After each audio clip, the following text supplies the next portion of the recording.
Hey, hello, and how are you? Welcome to Leading the Charge, the podcast. Everybody, I'm Dom Tibbetts. That's my co-host. As always, everybody's favorite unofficial family member, brother Bill. The Buffalo Bills, 26-7.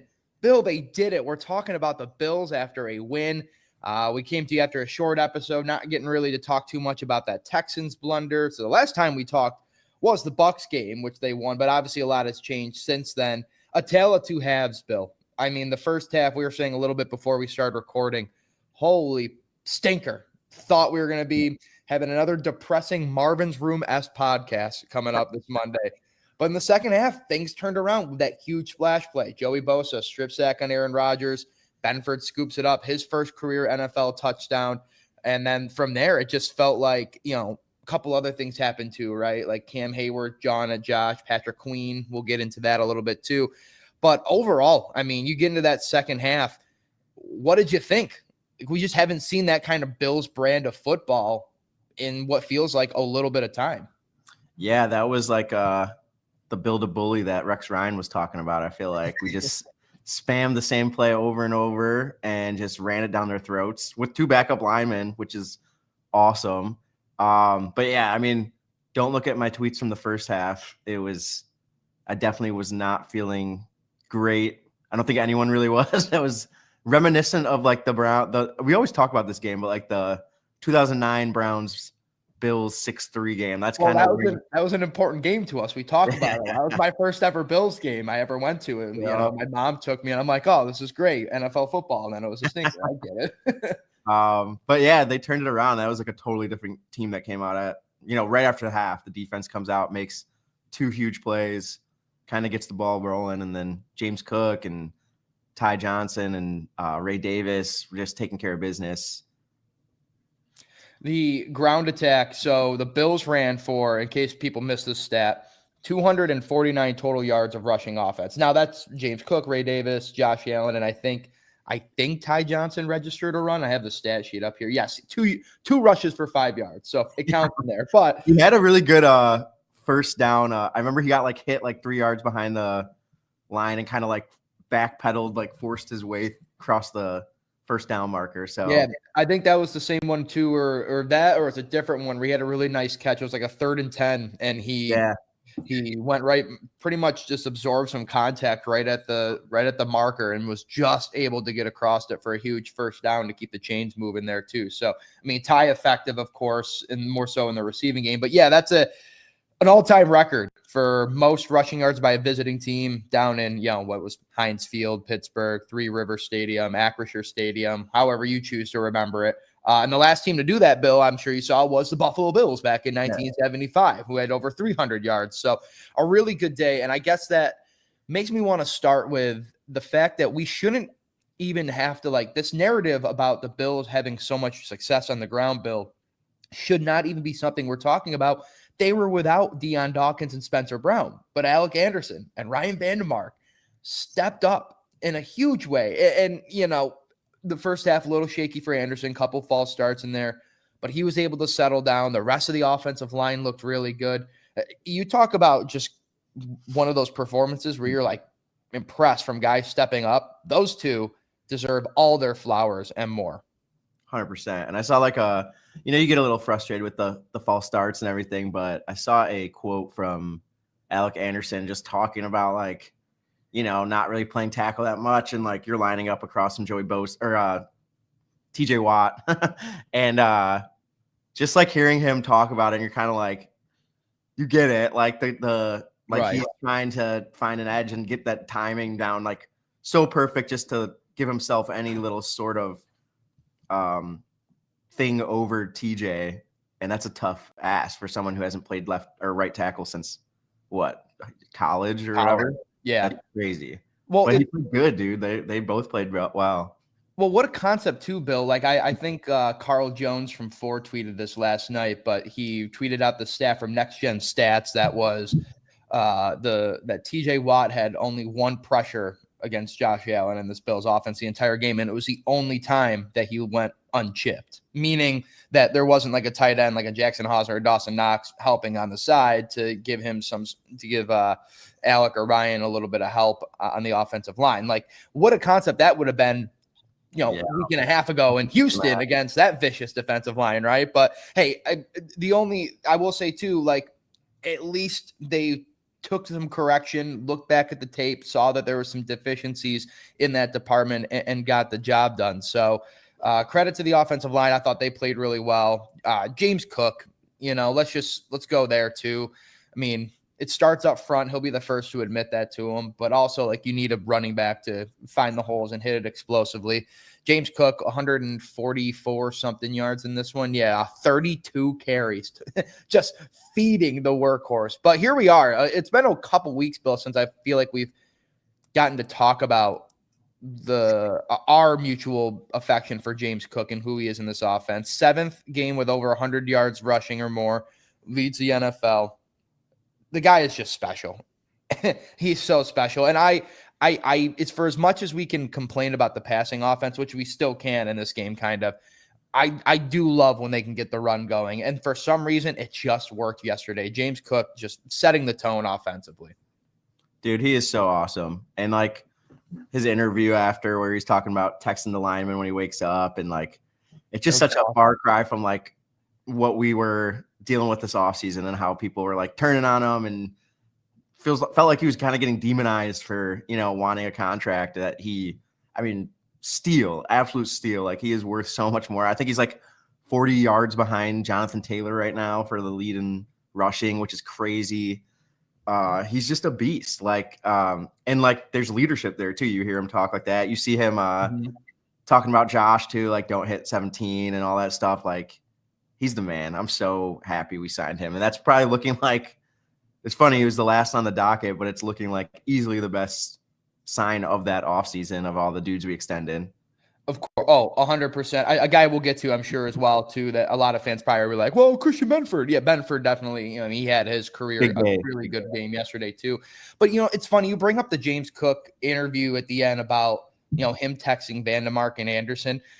I'm glad you did, Bill. That is so I was like delighted. I was like legitimately happy, like smiling when I saw, I think Matt tweeted that out, and I think Catalana asked a question. But, for as bad as maybe things went this summer, and you look back on the time frame, Bill, it really was, the offseason was a big question, but it really only got tumultuous for a week or so during training camp, and maybe a week and a half, 2 weeks. And then things sort of figured it out. They got the deal done or whatever, for all the drama that has happened in this organization when you dealt with like the Stephon Diggs and the Josh Allen stuff, the fact that you see this side of James Cook when he necessarily, I guess, doesn't need to, being a very highly paid running back, but to see him put in this kind of leadership and how I feel like it's so underrated at this point in the season, that was a huge step, again, in leadership, but also just like the camaraderie, the chemistry of this team.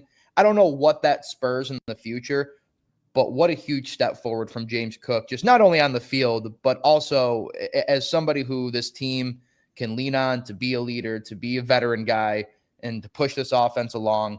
I was very, very happy to hear him say that. And it must have worked. Whatever. I mean, he shared what he said, but maybe he said something else to him, because Alec and Ryan played one heck of a game too. So he gets the motor going. Offensively as well, Josh Allen, we got to mention too, now past Cam Newton, 76 career rushing touchdowns, most by an NFL quarterback in the regular season in NFL history. Also had another game with a passing and a rushing touchdown, adds to that total as well. Do you think, or let me phrase this question to you, Bill. What do you think fired Josh up more, the Cam Heyward smack talk or Patrick Queen's late hit? I think Cam Heyward, especially getting in his face like he was doing over and over, and like, I thought that was the funniest thing, dude. We were watching the game and we scored a touchdown. You see a flag and you're like, and it's like taunting. And you're like, what'd they do? And it's like taunting on the defense. And it's like, what? Like, you just got scored on, man. Like, that was the funniest thing to me. And then you see him just like put his head right into Josh's helmet, and Josh just kind of like screams in his face. Like, yeah. And then it's funny because Romo's going on like I don't know how many times he said like, oh, you don't want to do that to Cam Heyward. You better watch out for Cam Heyward. Like, over and over, and I get it, but like, and then Josh is kind of said like just took control after that. Like we totally changed the game after that. Like that was funny to me because Romo kept acting as if like we were in trouble now and Josh just poked the bear. Totally opposite. Reverse. I'm scrolling through your Twitter right now because you had a really funny tweet from Romo on that. It was just like, because it was though, like it was almost like Tony Romo was like, well, the Bills are going to lose because Cam Heyward is very angry right now, and he's going to wreck this game right now. Cam Heyward didn't do anything. TJ Watt, Herbeck didn't do anything in this game. But I also think because it was just Josh and Cam, I think that fired up Josh a little bit more. Just single-handedly for Josh, right? But the Patrick Queen late hit, first off, that's a penalty. That's a late hit. Should have been a personal foul. Whatever it needed to do in that moment for the Bills offense, who was struggling late there in the first half, I think you put that combined with that big splash play in the second half, Patrick Queen might have saved the day for the Buffalo Bills. Because the guys, hey, you don't touch 17. It's like James Cook said after the game, right? Like, don't touch 17. Yeah. You know, Alec Anderson phrased it as a Mike Tyson fight, you know, time to lock the jaws in and get to a Mike Tyson fight kind of stuff. So it gave him an edge. And listen, if that's what it takes for the Bills to get the job done, I'm all for it. Because this edge, whatever this different mojo that team came out with after that was, you know, welcomed. It was special, and it made the world of a difference because then the Bills didn't give up a single point defensively. Offensively, they shut them out the rest of the way, controlled the game on the ground. So, yeah, I have you seen the replays of the video with the Cam Heyward? I don't really see much. Like, obviously, we're biased, so but yeah, I'm trying to look. I saw like one thing. I'm not seeing anything. I can't find, and I'm trying to see like maybe he kind of nudged. Like, doesn't look like a kick by any means. Like maybe, but again, like Cam Heyward's not the like cleanest guy either. Like he's had moments. That Justin Herbert video keeps getting like circulated now. So like, who knows? I mean, they're in a dog pile. Like, who knows what's going on down there? Like, I think it's kind of always fair game as long as you're not like Ndamukong suing or spitting on someone. There was the one Steelers reporter that put out the video of Cam after in the locker room yesterday, talking about basically in summary was just, you know, he's like, yeah, Josh Allen definitely did it on purpose. He even told me, he's like, I had to do something to get him off. He's like, I had to do something to get you off of me. I kind of call cap. And like, I'm trying to see this on the journalistic side, like being in the middle here, Bill, but I'm calling cap on that. I don't feel like that. One, that was the right angle to take, and two, it just seems a little fibbish to go. I think that if Cam Heyward could just come out and be like, I'm frustrated because that play pissed me off, and I thought that was a cheap shot, but also my defense got absolutely ran over the entire game, and my offense couldn't do anything to produce any sort of point. I feel like it was more frustration about his own team, which he talks about in his post-game press conference in the locker room, rather than it was the Josh Allen frustration. So I'm not really buying it. I don't really think, like I said, it's obviously not like a kick. Like, it's not like he like cleated him. Like, we would see that. So even if he kind of nudged him with his knee when a 350-pound man's laying on top of you, like, I think it's kind of fair game. Like, I don't think that's that bad to be like, all right, get off of me type thing. I feel like that happens in football more times than it doesn't. Do you not hear the stories too of like when guys in the NFL are like in the middle of a dog pile, like on a fumble? Yeah. I've heard horror stories from legitimately. I'm sure you've talked to Phil about them. Like it's a trench warfare down there. Like you can't anything, whether it's like an incidental kick or a punch or something like that. Like I hear horror stories about what happens in a dog pile. Like we all know what Christian Wilkins was doing down there. A little. What's that? Are you thinking of dog? Are you a Blue Mountain State fan? Do you ever watch that show? I haven't watched it in so long. There's a 2010 I was watching it. There's a great for though. This is a if you know moment, and if you don't, you're gonna be like, Dom, what the hell are you talking about? But there's an episode of Blue Mountain State where one of the guys, Larry, is notorious for doing a certain thing in dog piles. Just look up the scene, and he hits Thad Castle with one. if Thad Castle loses his ever loving mind. And then they do, and he's trying to like find out who on the team did it. At the end of the episode, it's revealed that Larry did it. Yeah, he's sticking a finger somewhere where maybe you're not supposed to stick a finger in the pile. So I mean, but I don't know. It goes back to the point of just I think Cam Heyward was more frustrated at his team's performance and the result of that game rather than, you know, the actual incidental maybe kick contact that had happened between him and Josh. And, you know, I don't think it warranted the reaction. Yeah. And like for him to do that kind of in the press conference is kind of like, I think of him differently, you know, because like how many times did Christian Wilkins and Josh do? I mean, Christian Wilkins doing what he's doing and Josh does that. And then after the game, they're like hugging and like, yeah, I mean, it's like part of the game. Like, I don't really think there was a line crossed. Yeah. And like, and Josh mentioned that too. And I think Cam even said something to that nature where it's like, yeah, I get that's part of the game. And like, he could have ended it there and would have been fine. Same thing, like a Christian Wilkins, Josh Allen exchange. But then he kept going and was like, he even told me, he's like, he had to get him off of me some way. And I'm like, what are we doing here? I don't buy any of this. So, but yeah, the Patrick Queen thing was wild. Good to see the whole line get juiced up there out of the second half. So we get that, obviously, the scoop and score with Benford. Then we mentioned this too. Every call to God was answered yesterday. Gets a massive interception. So he had two takeaways essentially. When we get out of that interception, that leads to, I believe, the Keon Coleman touchdown, which leads me to my next talking point here, Bill, is like, he didn't do much, but go figure, in a game where he pretty much had to play because Josh Palmer is injured and Curtis Samuel's on IR, Elijah Moore is gone, and Brandon Cooks has been here for 5 days. Go figure, Keon Coleman scores a touchdown, right? Like, ball finds a hungry dog. I don't. Did you put any weight and stock into that? It's tough to look at the stat sheet for me and see that, but do you think this spurs something out of this the second year wide receiver? I'm not like done with the guy. Like, he's young. He like mistakes happen, obviously. I do think like he kind of is what he is right now. Like, I don't see him just having like a surge of production, and maybe he will, and I'll be totally happy to eat my words. But like, you know, I think that is what he is. Like, he'll probably get a couple catches, like big play every now and then. He's got that athleticism to do some really good stuff. But I don't know. It's not like I think he's going to go on a tear all of a sudden because he had one catch for a touchdown. But I mean, you could tell the guys aren't giving up on him either, though. Like, as soon as he scored, like Dawson Knox sprints over to him, like does the big Phil thing, lifts him up.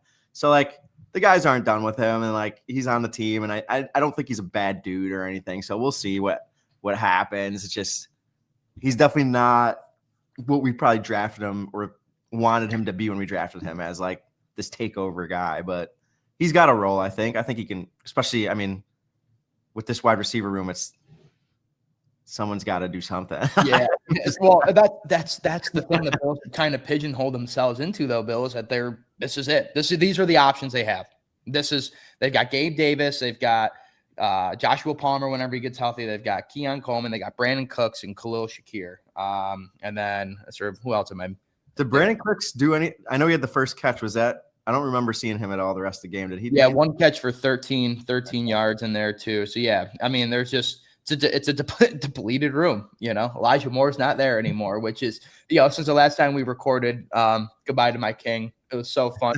It was so right. It was so much fun to be right about Elijah Moore coming to the Bills in March, and then it was so crushing to watch him leave for Brandon Cooks' roster spot. So sad. But my thing with Keon is I kind of am in your boat, Bill. I don't think one catch and one touchdown on a broken play where I think Dawson Knox was the first read that Josh Allen got forced out of the pocket and just had to go make something happen. Good on Keon for finding a soft spot in the end zone and the zone to go sit and go make a play for Josh.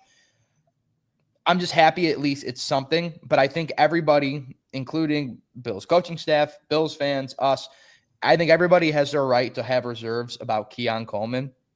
And if he makes all of us eat our words, so be it.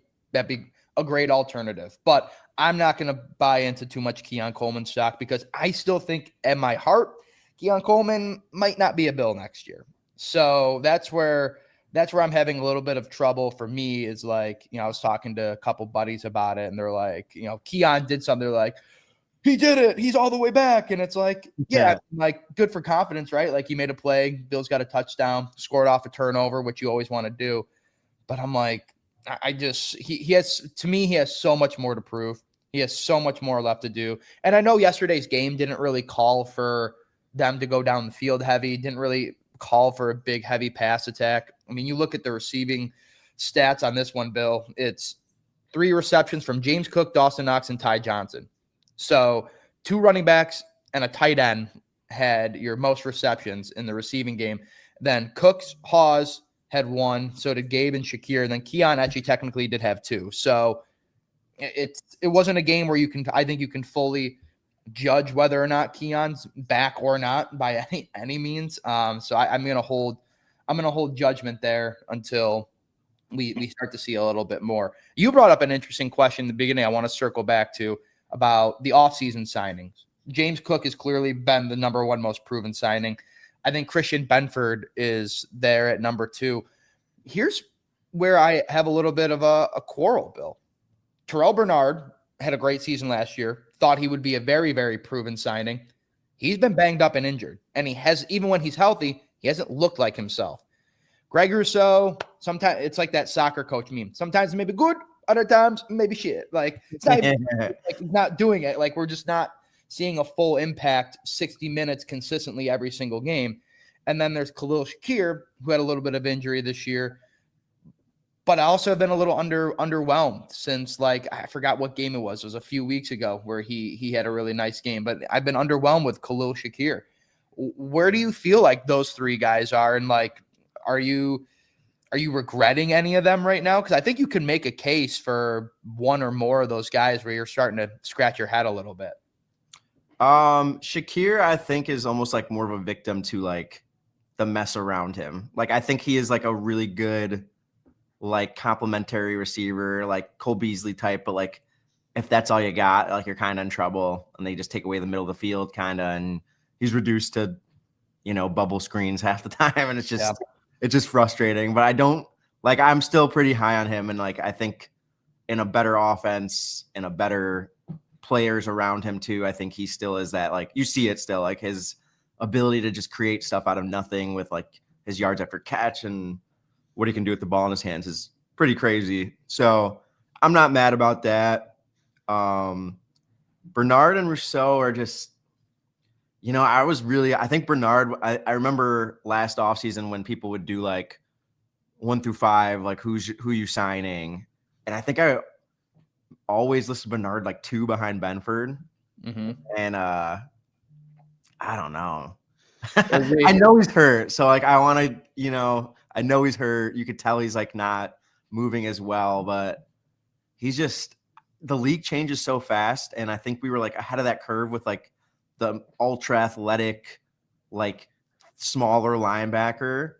And now I don't know if it's just like flipped and the game's not right for him, because you're watching like Shaq Thompson, who's like a bigger thumper kind of dude, still athletic, but bigger, kind of like who played great yesterday, by the way, too. He's our best linebacker by a mile. Like it's not even close. And Dorian Williams looked pretty good yesterday too, and his like little role that he has. So like, it's frustrating. And then Rousseau is just, he was always like the one I wanted to sign a lease, honestly. And I don't think he's bad. It's just, he doesn't give you that like splash play, big production type thing that you kind of want out of him. And when you're making, what is it, like 90 mil or 80? 80 something mil. 80, which is like, I guess, good in relative terms, but I don't know. I feel like you're paying 80 mil for like a good run stopper who might get you a splash play every 4 games, which to me, I don't know if that's worth 80 mil. Like, I think 4 years, 80 mil is the correct contract on that. But to me, that's like a, there's a lot of dudes who play the run well and can get a sack every 3-4 games, but I don't think he's bad. It's just, and then the hard part is like, if he hits the open market, he's making that money somewhere. It's just, I don't know if I would have paid it when you're in this position that we're in, like, and you're so desperately in need of like a splash D lineman, which we've been searching for, pretty much the whole time Sean McDermott's been here. I don't know. I'm not mad, but I'm not ecstatic. No, I get it. And listen, Joey Bosa has had those splash moments for us. Obviously, he had a splash play yesterday, but he's also been playing feels like he's playing the past few weeks. He had that club on his hand, right? Yeah. And then he comes out with a hamstring injury yesterday. So we don't know, if this is the annual, Joey Bosa is going to start missing some games. Shaq Lawson time. Oh.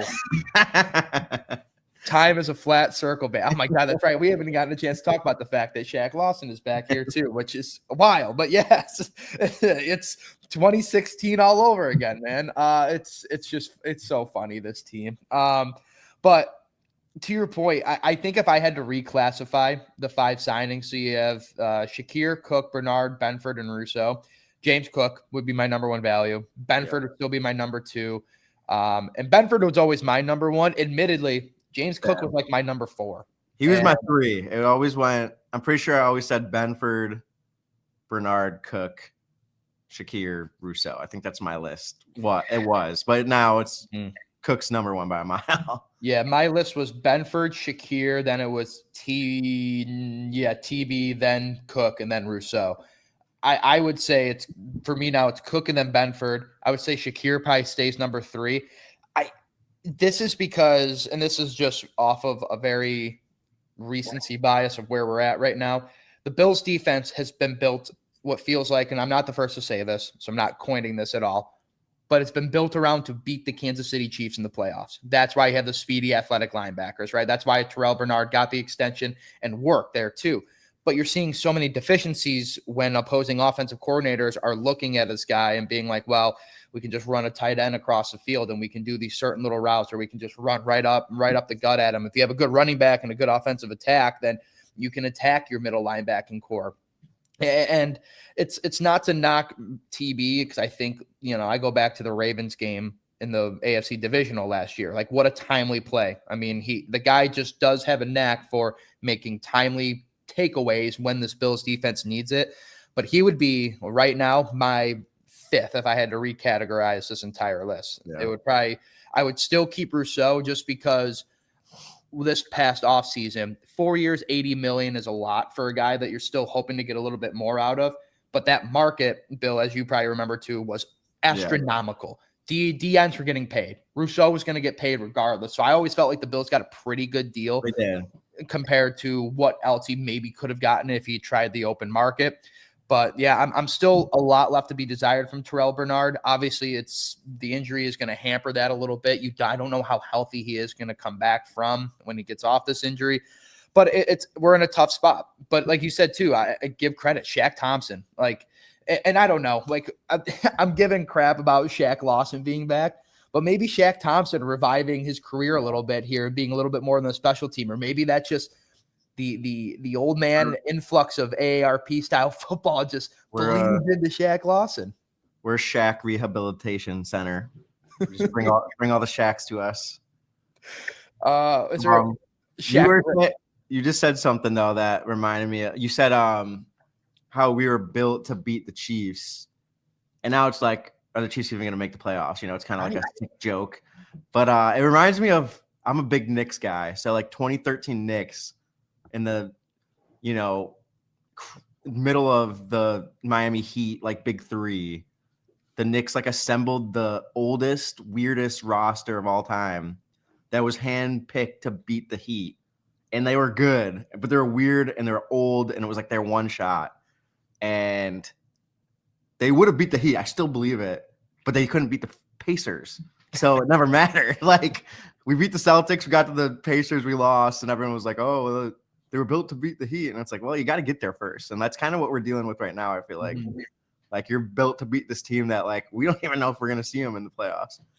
Yeah, and you look at the playoff picture now. So the Broncos, that Sunday night game, if you didn't watch it, folks listening or watching, was really good between the Broncos and the Commanders. Broncos end up winning an OT. Just a huge shootout. Commanders score in overtime, another touchdown to match the Broncos touchdown. Then Marcus Mariota gets stuffed at the line by Nick Bonito. It was sick. But the Broncos, nonetheless, they stay at top of the AFC at number 2 behind the Patriots. And then now it's the Jaguars, the Ravens, the Chargers, the Colts, and then us would be the playoff picture. So the Bills are still a 7 seed. They own the tiebreaker over the Chiefs. Yeah, I look at like, not to get too far ahead of ourselves because the playoffs are far from a lock of a foregone conclusion, but winning that game yesterday certainly helped when you have the Bengals on tap here. This team, I don't feel good about them against the Colts still because Jonathan Taylor. Yeah. I always say it's really tough to beat a team 3 times. So if God forbid the Bills lose to the Patriots in a couple weeks in Foxborough, I think maybe in the playoffs they could find and ring their number in. Maybe if they split and then that playoff game between them is something. Denver lives and dies on Bo Nix. I just don't know if Bo Nix is a guy who can take the Broncos, to that next level in the playoffs right now. The Jaguars are fascinating because like the Bills stink against the Jaguars. And sometimes the Jaguars look like the best team in football, but other times, which is most of the time, they look like dog poo. So they're a strange team. Herbert's getting surgery on his finger today. Oh, I for didn't the know Chargers. That. Yeah, he broke something in his hand actually. So he's getting his hand surgery, which killing my fantasy. Throwing hand? I'm trying to look at it right now. What hand it was? I don't think so. I don't think. Do you have a photographic memory? No, it couldn't have been his throwing hand, dude, because they showed the cast that was on his hand yesterday, and it was huge. There is no way he could have thrown a football if it was on his throwing hand. Do you have a photographic memory? You're just like, I'm looking at like the picture right now with your eyes rolling back in your head. It's like when Jimmy Neutron has a brain. Yeah. I'm just hold on real quick. Let me think. But yeah, whatever hand it was, it just had a huge cast. So there's no way he could throw a football with that. And then, I mean, the Colts have Daniel Jones as their quarterback. So you're only going to get as far as him. But again, like you have Jonathan Taylor and the Bills. He's like on like one leg right now. He looks like I saw him dropping back like Frankenstein in like warm-ups a couple days ago. That also could have just been his natural state as well. That's the thing with Daniel Jones. He is kind of a clunky fella. So, like, you just don't know. But the Bills just have to keep doing themselves favors and keep winning these important games and try to keep climbing up. You're probably still not winning the division, but you can help yourself a little bit too if you can, climb your way up and maybe you're playing the AFC North winner in a playoff game. I don't know if Bills fans would sign up for the Ravens again. I would like to say that I think the Bills are still a better team than the Baltimore Ravens because Lamar just doesn't look like himself anymore. But this is also just a long-spirited talk to just get to the point that the Bills are in the playoffs. If the season ended today, they're taking steps in the right direction after a big win. They knocked the Steelers out of the playoff race at this moment too. So take it, Victory Monday. Be happy with it, Bills Mafia, because it is it's a good feeling. And Bill and I haven't had to really talk about Victory Monday in a little bit, it feels like too. So, and this is probably actually because we didn't really harp on the first half, Bill, because we've been pretty critical even when they lose. This whole be happy, but also like we can be critical at the same time. I feel like Bills fans probably pretty happy with us not being too harshly critical on this team. I think it was just like we've accepted maybe where we are right now. Yeah. And it's kind of just like, just win. Like, right. It doesn't have to look pretty anymore. Like, we just want to get in the playoffs. So that's where we're at. Before it's like Super Bowl aspirations. Now it's like, all right, let's just claw and scratch. And no one looks good. Like, to me, like if we get in, it's still like we have probably the most playoff experience out of most of these like division leaders.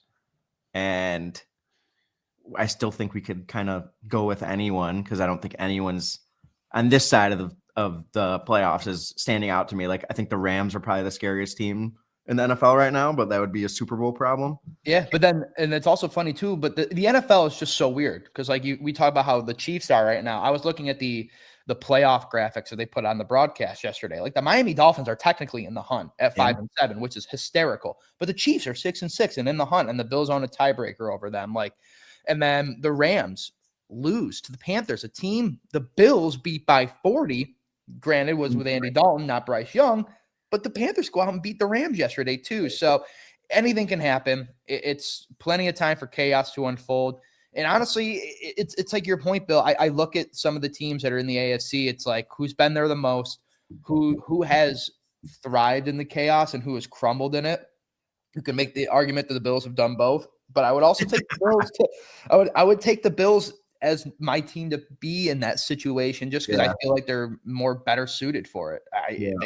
They'll have the best quarterback if the Kansas City Chiefs don't make the playoffs, and just for the record, I want to go and make sure this is public for everybody. Dom Tibbetts, will not believe the Kansas City Chiefs are eliminated from the playoffs until I see a legitimate graphic that says Kansas City Chiefs eliminated. Until then, to me, they're going to make the playoffs. So buckle up for that one.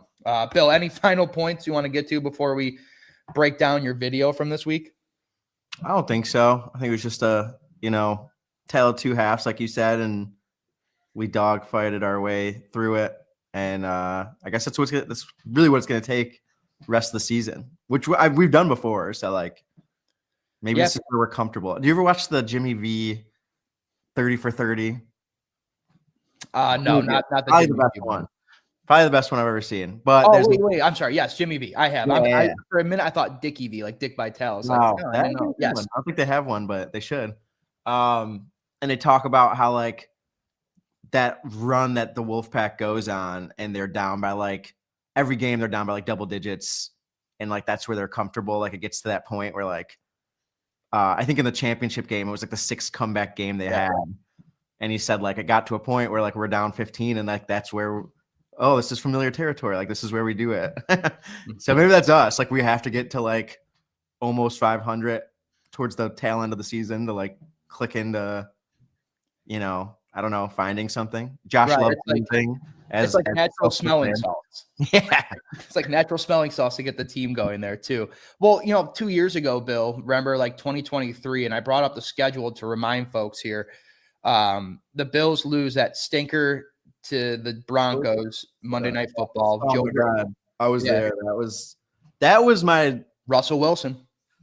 That was the too many men on the field goal where I was end zone opposite where they're kicking. So I had a straight on view, and you're in the midst of you think you're gonna lose, you're disappointed, and as soon as he kicks it, you see that's not going in, and my whole section is hugging and celebrating. So you don't even see the, you know what I mean? On the field, not paying attention. It was Friday Night Lights, that scene where the flag and the coach points and it's the flag. That's what it felt like. Someone's wait a minute, and you're all just kind of turning.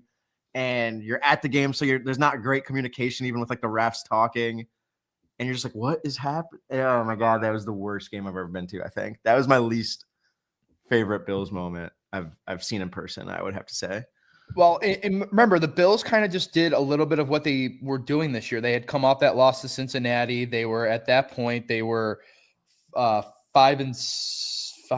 or they were 5-5 after that loss to the Broncos. Then Ken Dorsey's fired. Joe Brady takes over. They go and thump the Jets to go to 6-5.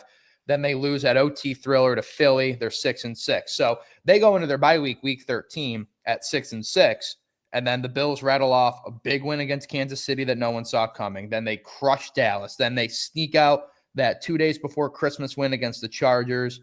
Then they beat New England, beat Miami, go into the playoffs. And then obviously it, ends with Kansas City, sadly, in the divisional round, but still, the Bills rallied off a bunch of wins. Yeah, job done. So it has happened before. To your point, Bill, it can happen again. Oh, and just one more quick point on this too. Sean McDermott off of a bye week or extended break yet again. It's I tweeted yesterday: death taxes and Khalil Shakir screen passes.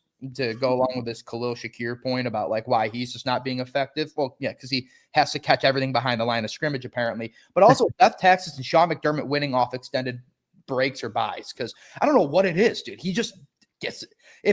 If this was a bye week, he'd be 9-0. I don't even know what it's like. What his record is coming off these long extended mini bye weeks, we call it. But the dude got it done again. So that was a little interesting tidbit in there. All right, Bill. Video this week. This is my thought on this is I laughed, but I also felt touched by emotion. It really took me on a roller coaster. This video was kind of like the Bills season. Started off, Bill was sad. Josh Allen cut out was just I thought we were gonna lose him there, but I'll let you take it from here, man. This is walk us through this emotional turmoil of a video that ended up being very, very sweet by the end. It's always tough. When the season and 2023 season, I did a similar kind of idea where it was you can't act like we're not going through it right now. Like I can't just keep doing the same thing, acting as if the season's going all like hunky dory and we're all happy, because it's really doesn't feel that way. So I was like, okay, I have to do something that like matches the emotion we all feel. Where like you feel like giving up and you feel like, this team's not going anywhere. But at the end of the day, like there's that endless hopelessness Bills fans have. And I've watched, are you a planes, trains, automobiles guy? Oh, of course. Yeah, so I probably watched it like 6 times this month. It's like one of my favorite movies and one of the few Thanksgiving movies. So I really pound it into the ground every November. And I watched it like 5 times, I feel like, and I was just like, this would be a great like little like thing. And it was filmed in Batavia a little bit, or like Batavia, Buffalo, I'm pretty sure. Do you know that? No, I didn't. That's John Candy got his perm in Buffalo. There's like a video of, it might be a WKBW reporter, I don't know for sure, but there's like a Buffalo guy like interviewing him as he's getting like a perm at like some Buffalo salon. I'm going in when I go into work later today. I'm going into the archives to go find this. It's somewhere online. You could find it. I don't know if it's WKBW, but it should be. So I was just like, that would be like, I love that movie. It's fitting. It's Thanksgiving time. So I just kind of had my cardboard cut out and I scrapped some of the initial ideas. I kind of snuck them back in at the end after I like redeemed the storyline. But I just thought it was funny to do like a planes, trains, and automobiles thing for the holidays, and for the way we're feeling, it was very fitting. It was very timely, topical. I haven't watched that. I regrettably haven't watched that movie in quite a bit of time too, but so good. The classic. That was a Permane Brothers sandwich, right? Just so we're all on. That's what you were going for. I made it myself, but yes, it was Permane Brothers. Yeah, right. That's what I was going for. The coleslaw and the fries. I think the other question a lot of people are going to have too is your Aaron Rodgers character. I mean, this is where I laughed very hard at the end, because I couldn't have. I got the connection immediately. Thanks, to the jersey a little bit afterwards. I actually shouldn't say immediately. It took me a second until I like saw the jersey and saw what he was going for. Because to me, I thought this was like, my initial thought was, is he doing like old man Steve Rogers right now? Like what's? And I go, no, Don, that's Aaron Rodgers. Duh. I was like, okay. So can we just get a brief explanation on who that man in the rocker was? So that is my great uncle Eddie. He's like 92 years old and he's like hilarious. Like he's old, but he's with it a lot still. And if you know him, he's just constantly like humming and like just doing like little like old man stuff all day, like talking like ooh, ooh, ooh, like just kind of. So last year I went over he lives at my grandma's, and I went over there and I was like, I got the Aaron Rodgers Jets jersey, and we did a whole bit where like he's throwing the ball outside, and I did like that meme where it's like, Mr. Rodgers, like time to come in, and he's like, I was the best quarterback in the league, and I'm like, so I knew I had to reprise the role once Rodgers was on the schedule again. So I got the jersey and I went the psychedelic route just because like I needed something else to dig at him. So I had the mushrooms. And honestly, he's a world-class actor. I just left the camera rolling and let him kind of go. He just ad-libbed, and I gave him a little bit of an idea and he just kind of ran with it. He's a true professional. So he crushed it. I think I had like 3 minutes of like just like him talking and like humming. Like I left the room and just left the camera there just to see what I'd like get, and he's just like humming and he's practicing his line. He's like trying to fix his hair. Oh, that's awesome. It's so funny, dude. The mushrooms were a funny touch too, because shout out to Bill. Good for Bill. Not trying to find ayahuasca in Rochester. Good for Bill. This is not a drug podcast, so good for Bill.